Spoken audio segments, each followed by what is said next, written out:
Oink oink everybunny. April is wrapping up and it's been a wildly productive month of game dev for me. So let me share it all in this edition of my DevDiary. Aside from working on FlopHop, updates on that at the end, I took part in 2 game jams this month. LD Jam as a composer and sound designer, and GG Jam as a developer, and of course a musician and narrative designer. Both projects brought unique joys and challenges.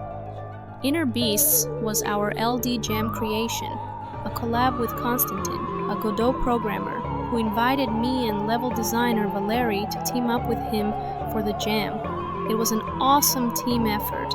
I'll drop the link so you can play it right in your browser.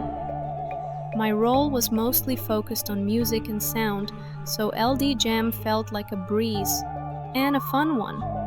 I had a blast creating a spooky soundtrack featuring a haunting Saw solo. It was such a thrilling experience.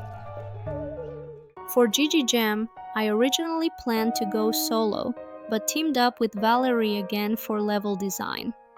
This jam was more serious for me.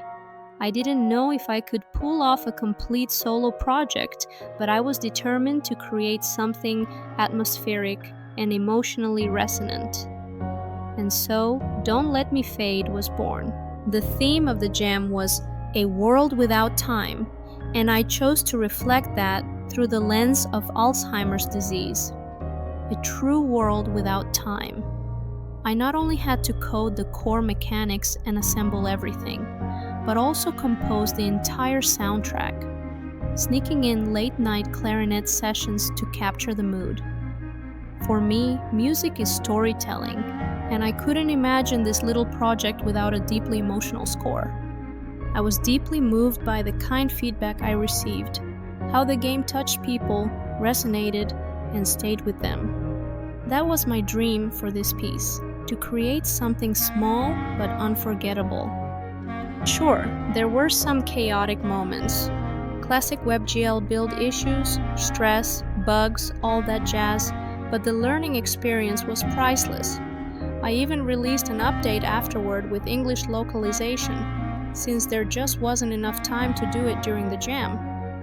And then came the results, and I was honestly stunned. Don't Let Me Fade ended up placing in the top 3 in 3 different categories at GG Jam 2025, which also happened to be my very first indie dev game jam. It won first place for Best Theme Interpretation, meaning the way the game explored and expressed the jam's theme really resonated with people. It took third place for the best game in its category, which means it was recognized as one of the best overall entries in its class. And finally, it received first place for Best Atmosphere, originally landing in second, but then moving up due to some shifts in the rankings. That one really meant a lot, because so much love went into the tone and mood of the game. I'm incredibly grateful for all the support and encouragement. It's been such a rewarding experience.